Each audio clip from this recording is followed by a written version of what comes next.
Bismillahirrahmanirrahim.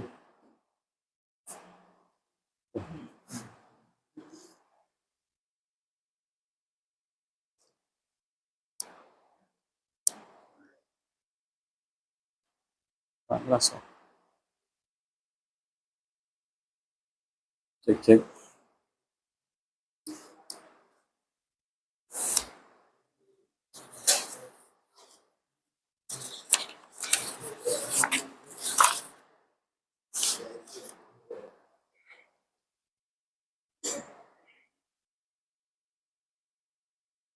Bismillahirrahmanirrahim. Assalamualaikum warahmatullahi wabarakatuh. Alhamdulillah rabbil alamin. Wassalatu wassalamu ala asyrafil mursalin.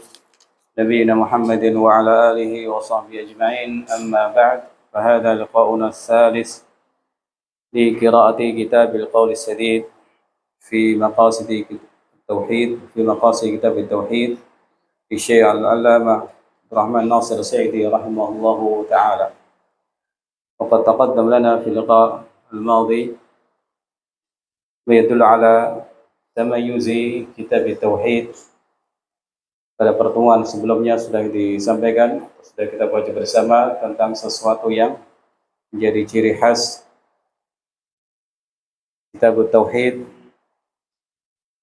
yang hanya berisi dalil-dalil Al-Quran Al-Karim, hadis Nabi SAW ditambah dengan perkataan ulama salaf dari kalangan sahabat, tabi'in dan tabi'in. Bahasa dalam kitab Tauhid juga mudah. Ini juga merupakan kelebihan kitab Tauhid sehingga memudahkan umat untuk memahami kitab Tauhid, termasuk pelajaran-pelajaran yang disampaikan Syekh dalam Al-Masail di setiap akhir dari bab. Kita mulai dengan murajaah hafalan ya ikhwani wa akhwati fillah rahimahullah terkait wasiat Syekh bin Baz rahimahullah. Tayyib naqra al-wasiyah maratan ukhra ma'an. Qala Syekh sama-sama. Qala Syekh bin Baz rahimahullah usi ikhwani talabatul ilmi ma'al inayati bil kitab sunnah bil inayati tamah bi kutubil hadis di annaha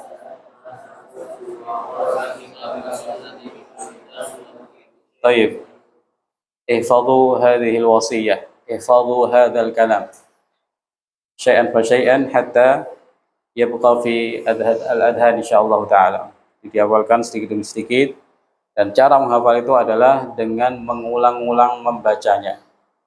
Orang tidak perlu takut dengan kata-kata ihfadhu atau hafalan, menghafal, karena hakikatnya menghafal itu ya mengulang-ulang bacaan dan sering-sering melihat apa yang mau dihafal. Taib iftahul kitab ala safha wahida wa salasin, halaman 31 kita masuk, kita membaca beberapa poin ya.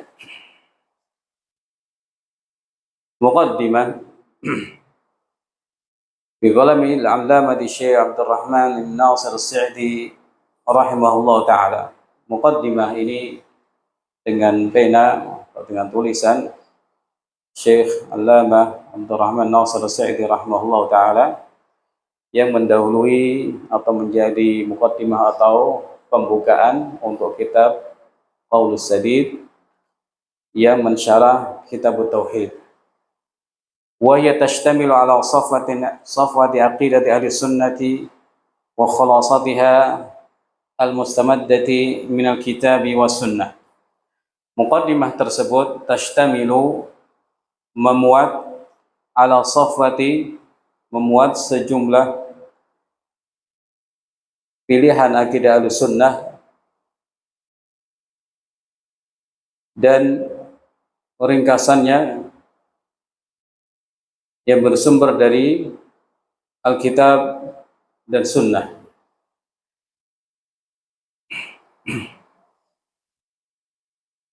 Qala rahimahullah ta'ala alhamdulillah nahmaduhu wa nasta'inuhu wa nastaghfiruh wa natubu ilaihi wa na'udzu billahi من شرور أنفسنا وسيئات أعمالنا من يهده الله فلا مضل له ومن يضلل فلا هادي له وأشهد أن لا إله إلا الله وحده لا شريك له وأشهد أن محمدا عبده ورسوله.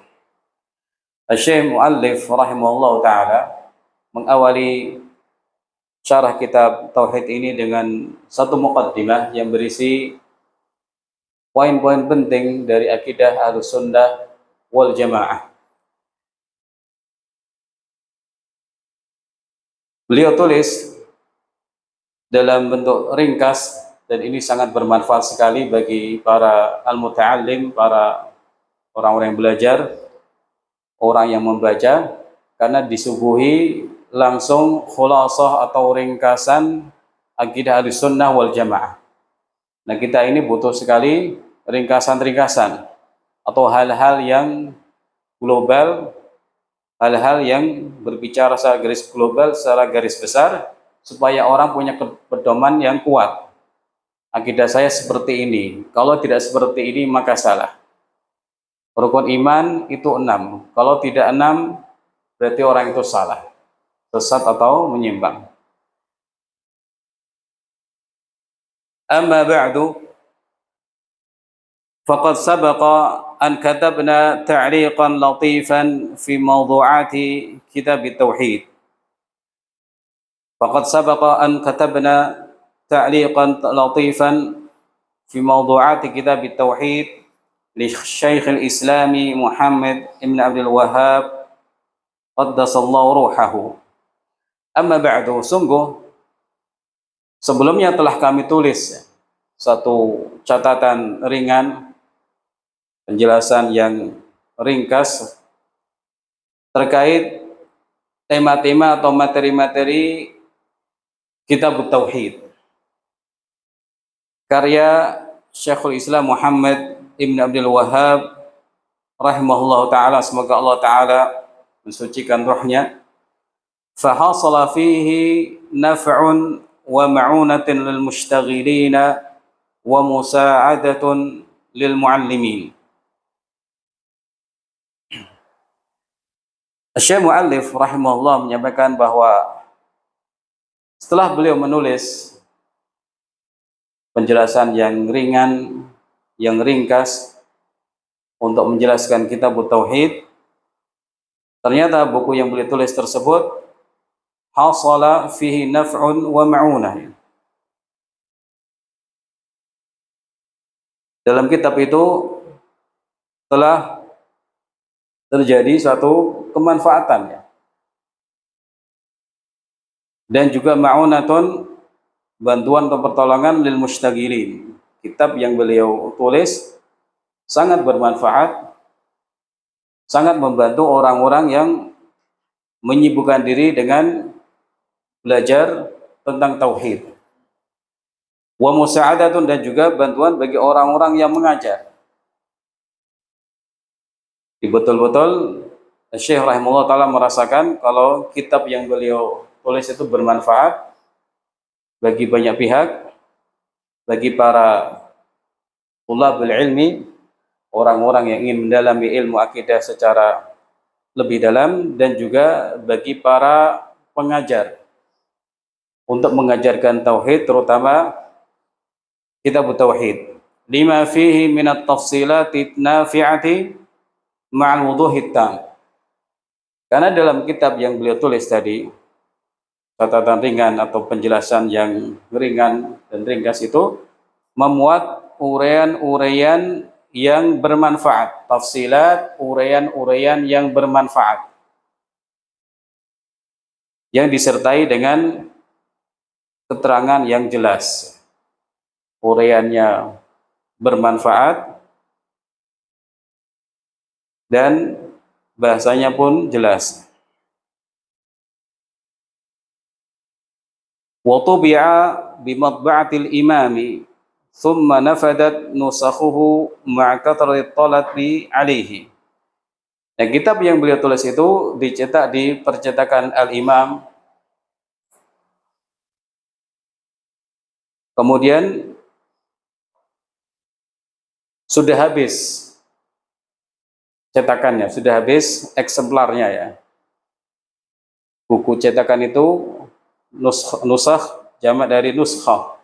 Di buku tersebut sudah habis, sudah kosong ya. Dicetak di masa beliau masih hidup, kemudian ternyata katakanlah 1000 atau 2000 eksemplar cetakan ini habis semua, sudah tidak tersisa lagi. Maka tertelabi alih, sementara permintaan masih banyak. Dicetak pertama di Matba'ah Imam bin Muhammad Saud ya. Cetakan ini habis, sementara permintaan itu masih banyak.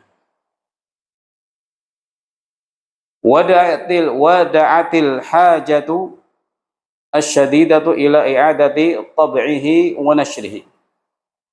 Nah, melihat itu berarti ada kebutuhan mendesak yang mendorong untuk mengulang cetakannya lagi.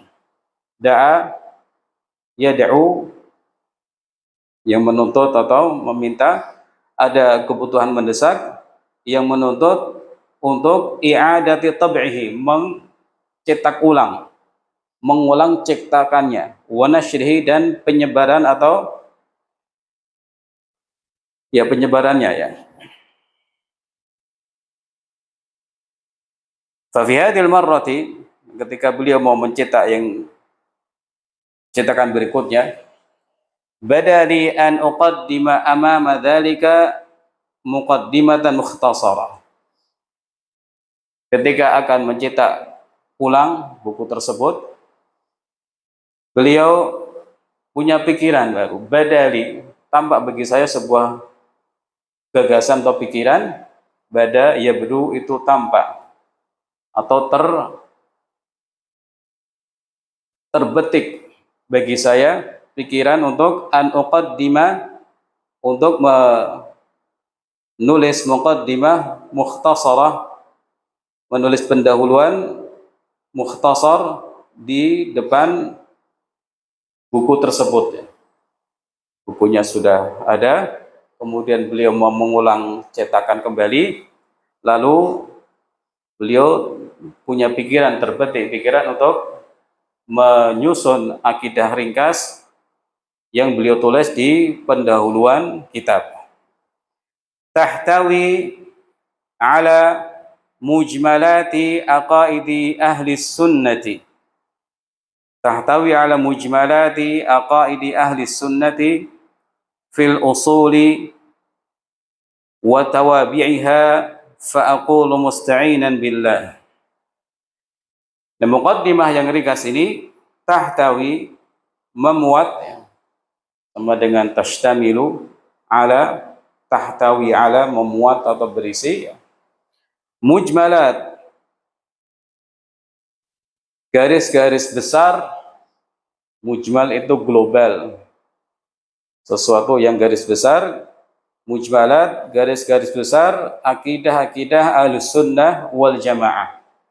Aqaid jamak dari aqidah, Ahlus Sunnah wal Jamaah fil usul, dalam perkara pokok-pokok akidah,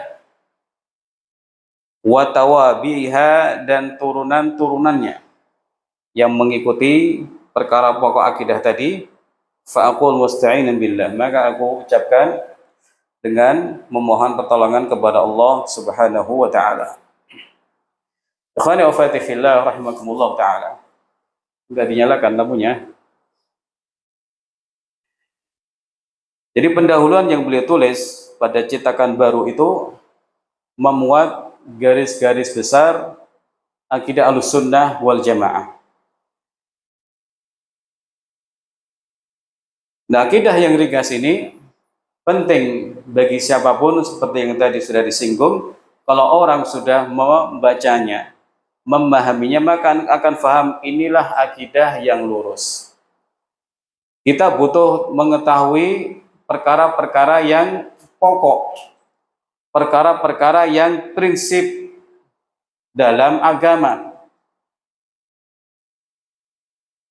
Apalagi seorang talib wa talibatul ilmi butuh ta'sil. Ta'sil itu apa? Belajar ilmu dari paling dasar. Belajar ilmu memulai dari perkara-perkara yang paling dasar. Nah, perkara-perkara paling dasar ini hakikatnya adalah pondasi yang akan membangun akidah kita dan juga akan membangun pemahaman kita selanjutnya. Yang tidak sesuai ini salah. Yang tidak sesuai ini harus dihindari. Jangan tertipu dengan hal-hal yang di luar yang sudah ditulis ini. Dahulu juga Nabi SAW, sebagaimana disampaikan Syekh Muhammad Hisham Tahir, yang disampaikan Nabi SAW adalah pokok-pokok akidah secara global. Masalah iman kepada Allah, ya, iman kepada hari akhir, iman kepada kenabian beliau Sallallahu Alaihi Wasallam. Ini 3 pokok iman yang didakwahkan Nabi SAW kepada umat waktu itu.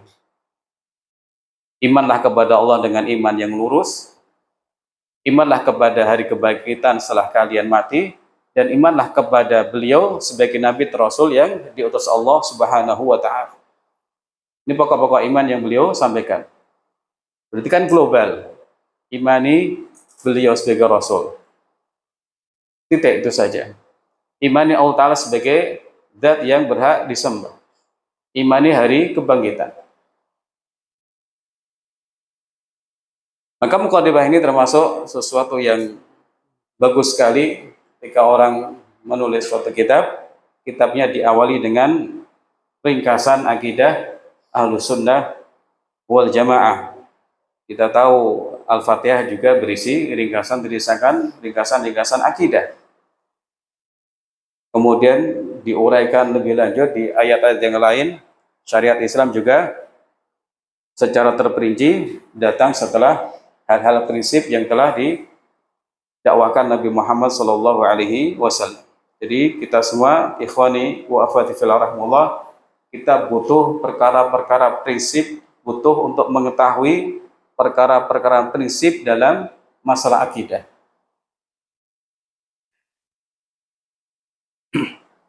Ala mujmalat aqaidi ahli sunnah. Nah, ada kalimat ahli sunnah. Kapan kalimat ahli sunnah ini muncul, ya? Apakah baru-baru saja? Apakah boleh diklaim milik saya atau milik antum atau milik yang lain, ya? Pertama-tama kata ahli sunnah itu sudah ada di zaman para sahabat radhiyallahu anhum ajma'in, di zaman sahabat begitu. Dikatakan oleh sahabat yang mulia Ibnu Abbas radhiyallahu taala anhuma, tatkala beliau menafsirkan yauma tabyaddu wujuh wa taswaddu wujuh wa yaumal qiyamati tabyaddu wujuh ahli sunnati wal jamaah. Pada hari kiamat wajah ahli sunnah wal jamaah putih bersih. Wa taswaddu wujuh ahli bid'ah, dan akan menghitam wajah ahli bid'ah. Jadi kata ahli sunnah wal jamaah sudah ada di zaman sahabat radhiyallahu anhum ajma'in. Maka kita memahaminya dengan konteks itu. Juga ada di kalangan at-tabi'in. Imam Nusirin rahimahullah ta'ala menyampaikan, inna hadha din ilmun. Ilmu ini adalah agama. Samulana rijalakum. Sampaikan kepada kami para perawi kalian. Maka dilihat, kalau dari ahli sunnah riwayatnya diterima. Kalau dari ahli bid'ah maka riwayatnya ditolak. Ini yang pertama. Nah, dari sini ikhwan wa akhwati fillah rahimakumullah taala, pemahaman tentang sejarah munculnya kata Ahlus Sunnah wal Jamaah ini akan membantu kita dalam memahami apa makna Ahlus Sunnah, apa makna wal Jamaah. Kata sunnah secara bahasa artinya thariqah, ya, jalan.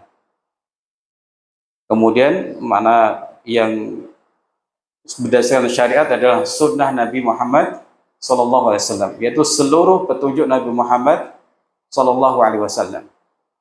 Seperti yang beliau sampaikan dalam alaikum bisunnati, menjadi kewajiban kalian untuk memegang sunnahku. Nah, di zaman sahabat kalau ada yang mengatakan minas sunnati kada wa kada, termasuk sunnah adalah demikian-demikian, artinya sunnah Muhammad sallallahu alaihi wasallam, sunnah Nabi kita. Bukan sunnah orang Madinah, bukan sunnah Khalifah Abu Bakar Siddiq atau sunnah-sunnah yang lain, tapi sunnahnya Nabi Muhammad sallallahu alaihi wasallam. Maka ahlu sunnah itu artinya ya orang-orang yang mutamassiku Nabi sunnah, bi sunnati Rasul sallallahu alaihi wasallam. Orang-orang yang berpegang teguh dengan sunnah atau ajaran Rasulullah Muhammad sallallahu alaihi wasallam. Orang yang mengikuti petunjuk beliau, orang yang menomorsatukan petunjuk beliau, orang yang tidak menoleh kepada selain petunjuk Nabi sallallahu alaihi wasallam yang datang dari Al-Qur'an dan sunnah. Wadih ya jemaah. Sunnah tadi artinya apa? Jalan atau tariqah, dan secara syariat ya, berdasarkan makna yang dipahami ulama, sunnah itu ya sunnahnya Nabi Muhammad sallallahu alaihi wasallam. Maka ahlu sunnah itu adalah orang-orang yang al-mutamassikun, yang berpegang teguh dengan sunnah Nabi Muhammad sallallahu alaihi wasallam. Wal jamaah, secara bahasa jamaah dari kata al-jam' yaitu mengumpulkan atau bersatu.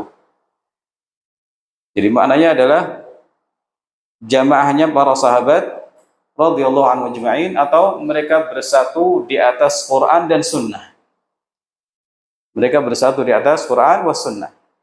Dan orang-orang dahulu yang pertama-tama bersatu di atas Quran sunnah adalah para sahabat Nabi sallallahu alaihi wasallam wa radhiyallahu anhum ajma'in. Katakan sebagian ulama, al-jamaah adalah para sahabat Rasul sallallahu alaihi wasallam. Maka Ahlussunnah wal Jamaah adalah orang-orang yang mengikuti petunjuk-petunjuk Nabi sallallahu alaihi wasallam dan mengikuti jamaahnya para sahabat radhiyallahu anhu ajma'in, karena mereka adalah orang-orang yang faham terhadap ajaran Nabi sallallahu alaihi wasallam dan bersatu padu dalam mengamalkannya dan juga menyampaikannya kepada umatnya.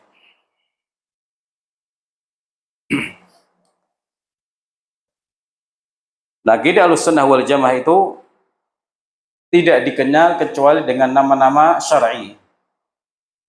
Ahlussunnah wal Jamaah, atau dengan al-Islam, atau dikenal dengan akidah al-firqah an-najiyah. Kalimat-kalimat yang ada dalam nas syar'i. Akidah Ahlussunnah wal Jamaah, atau akidah Islam, atau akidah firqah najiyah, golongan yang selamat ya. Nah, sementara akidah-akidah yang menyimpang itu biasanya dinisbatkan kepada muassis atau yang menggagasnya. Dinisbatkan kepada orangnya yang menggagas. Contoh Jahmiyah. Jaham ibn Safwan. Akidah Jahmiyah atau golongan Jahmiyah, yaitu golongan yang menolak nama-nama dan sifat-sifat Allah Subhanahu wa taala. Dari mana Jahmiyah itu? Dari nama yang menggagasnya pertama kali, Jahm ibn Safwan. Jadi di antara ciri golongan sesat itu ya, nisbatnya kepada nama penggagasnya, atau nisbatnya kepada bid'ah yang dilakukannya. Mu'tazilah misalnya.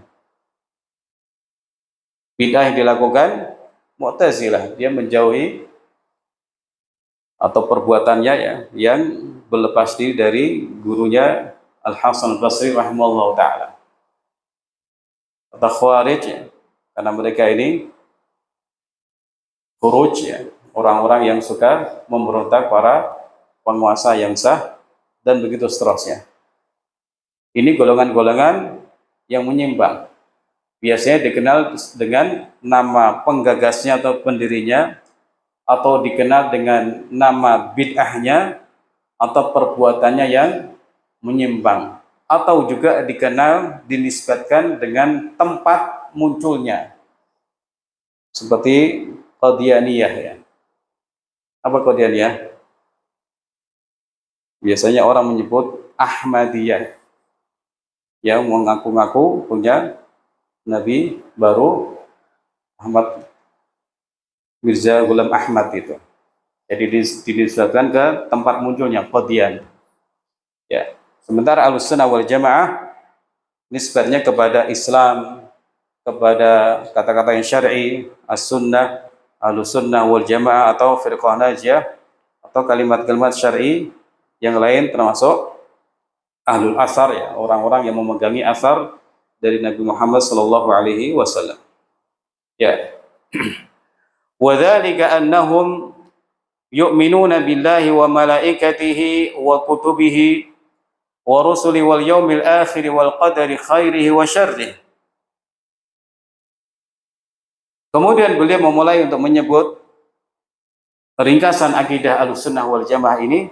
Dimulai dengan menyebutkan rukun iman yang 6. Kalau ini yang paling pokok dalam urusan akidah.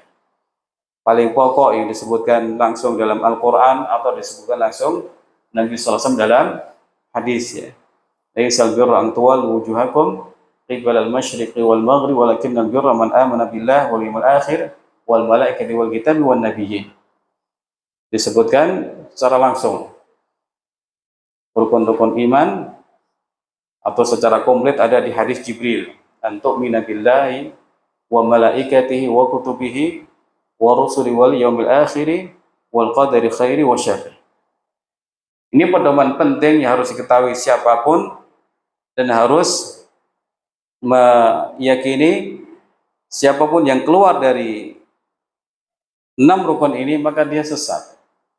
Karena rukun-rukun iman ini saling berhubungan, saling berkaitan. Mengingkari satu ya sama dengan mengingkari yang lain. Mau mengimani yang satu maka harus mengimani yang lain. Coba antum lihat, antum mina billah. Terus apa? Wa malaikatihi. Lebihnya kembali kepada Allah Azza wa Jalla. Wa kutubihi wa rusulihi. Kemudian hari akhir juga demikian, karena itu termasuk hal yang menunjukkan sifat adil Allah Subhanahu wa taala. Sementara takdir juga menunjukkan perbuatan Allah Subhanahu wa taala. Maka harus diimani dengan lengkap. Ada orang yang mengingkari takdir, maka dia bukan Ahlussunnah. Kalau jelas-jelas mengingkari takdir berarti keluar dari agama Islam. Takdir itu enggak ada misalnya ngomong demikian. Betul-betul mengingkari, maka dia sudah mengingkari perkara yang pokok dalam agama Islam yang sudah diketahui oleh siapapun sebenarnya.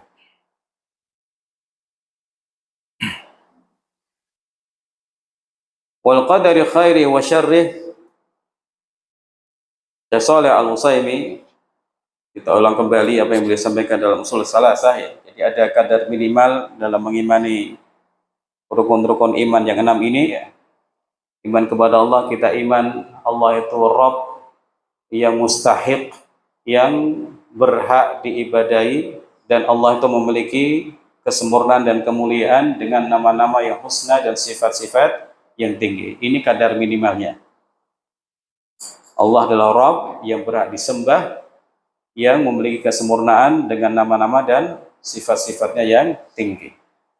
Kemudian iman kepada malaikat, kita mengimani ada makhluk yang namanya malaikat, yang di antara malaikat-malaikat ini punya tugas membawa wahyu dari Allah Ta'ala kepada Rasul-Rasulnya. Ini pun sudah cukup untuk kadar minimal dalam beriman kepada malaikat. Lalu iman kepada kitab-kitab ya, bahwa Allah Ta'ala menurunkan kepada Rasul-Rasulnya kitab-kitabnya. kepada Rasul yang Allah kehendaki kitab-kitabnya, dan kitab-kitab itu adalah kalamuhu, kalam Allah Ta'ala, yang berisi hidayah bagi para nabi untuk memutuskan perkara-perkara yang ada di tengah manusia. Dan seluruh kitab Allah Ta'ala di nasakh, ya, sudah diganti, sudah ditutup dengan Al-Quranul Karim. Maka kitab-kitab suci yang lain sebelumnya sudah tidak berlaku lagi. Ini makna iman kepada kitab-kitab Allah Ta'ala. Allah menurunkannya kepada para nabi. Kitab-kitab itu adalah kalamullah, berisi petunjuk Allah bagi para nabi supaya dalam memutuskan masalah-masalah di kalangan umatnya, dan semuanya itu mansukh dengan kitab Al-Quranul Karim. Sementara iman kepada para rasul adalah mengimani bahwa Allah Ta'ala mengutus kepada manusia para nabi dan rasul yang mereka diperintah untuk mengajak manusia beribadah kepada Allah.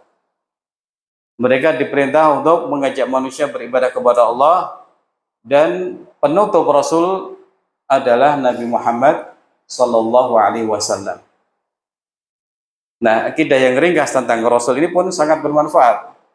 Artinya ketika kita sudah paham Rasul terakhir itu Nabi Muhammad SAW, beliau adalah khatam penutup para nabi, maka umat Islam tidak akan pernah menerima atau mengimani siapapun yang mengaku nabi setelah Nabi Muhammad SAW. Mau dia fasih bahasa Arab, enggak. Nabi terakhir adalah Nabi Muhammad SAW. Bukankah di tengah masyarakat, ya, ada yang mengimani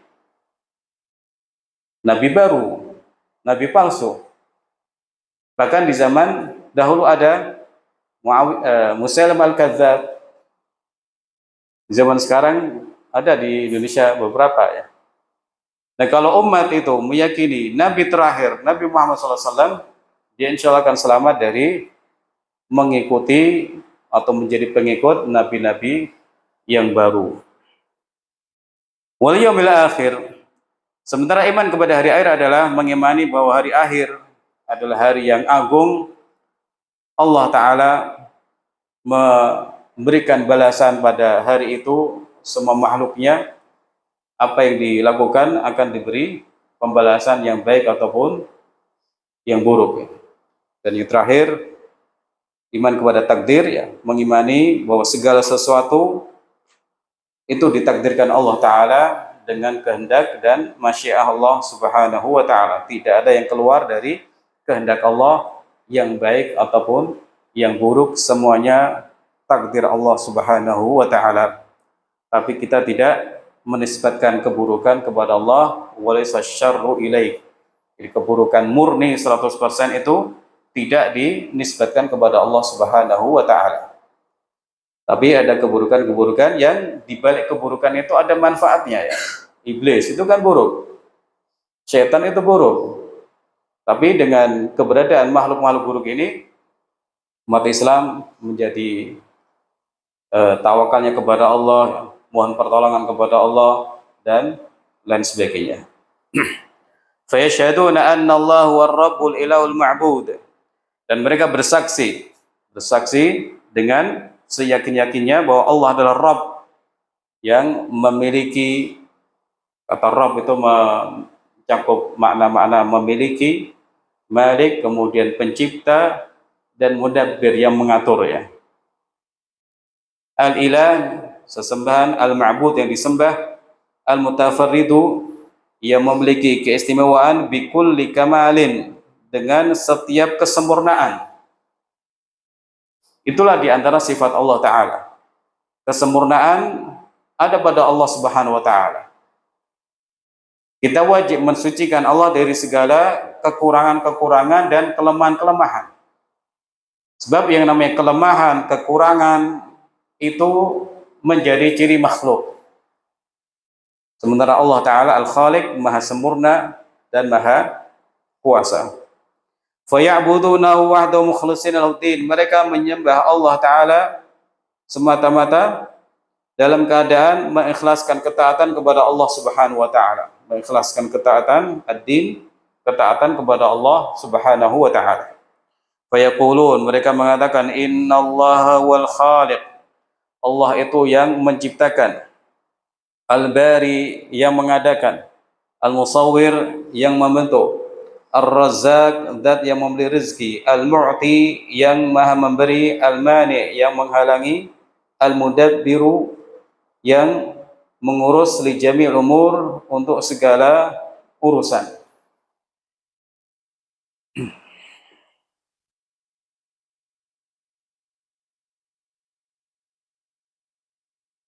Ini di antara akidah Ahlussunnah wal Jamaah.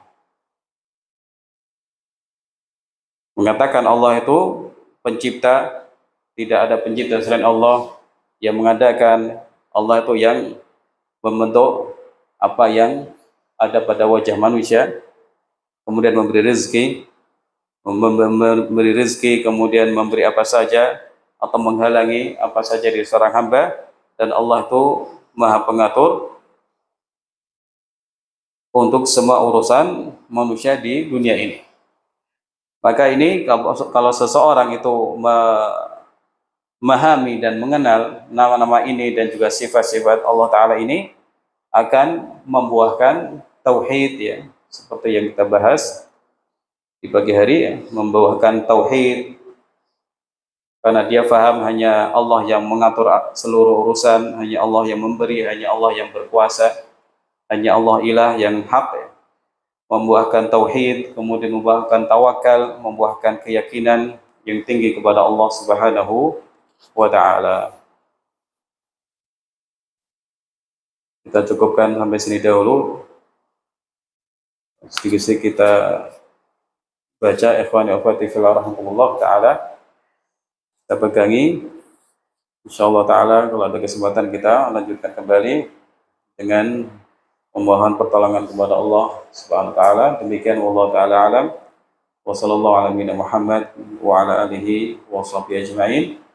Barakallahu fiikum wa jazakumullahu khairan. Assalamualaikum warahmatullahi wabarakatuh.